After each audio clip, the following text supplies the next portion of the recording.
নমস্কাৰ, মোৰ নাম সুকুৰ আলী। কালি মই আজি ফেচবুকৰ জৰিয়তে আহিবলগীয়া হ'ল বিশেষ কাৰণ।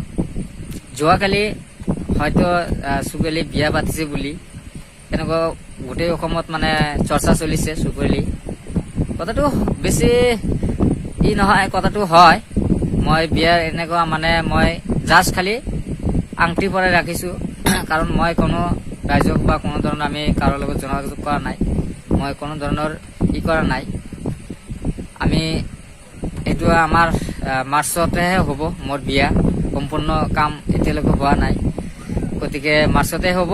আমি এতিয়া জাষ্ট খালি মই আংটি পৰাই ৰাখিছোঁ, সেইকাৰণে আমি কাৰোকো নিমন্ত্ৰণ দিব পৰা নাই। গোটেই অসম ৰাইজৰ ওপৰত নিমন্ত্ৰণ আছে, গতিকে ইমান ভাবিব নালাগে। কোনোবাই বহুত মোক ফোন কৰি কৈ আছে মোক নিমন্ত্ৰণ কিয় দিয়া নাই, সুকুৰ আলী বিয়া পাতিলে গমেই নাপালোঁ।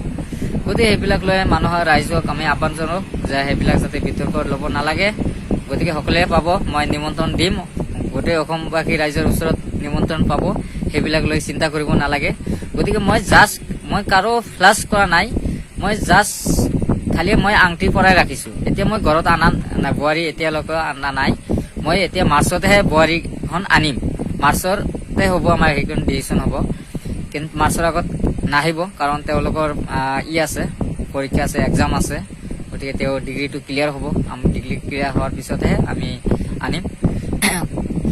ৰাইজক এইখিনি কথা কৈ মই ৰাইজক আহ্বান কৰিছোঁ, আপোনালোকে চিন্তা কৰিব নালাগে আৰু ইমান লৈ বিতৰ্ক যাতে ল'ব নালাগে। এইখিনি কৈ মই ধন্যবাদ জনাইছোঁ ৰাইজক।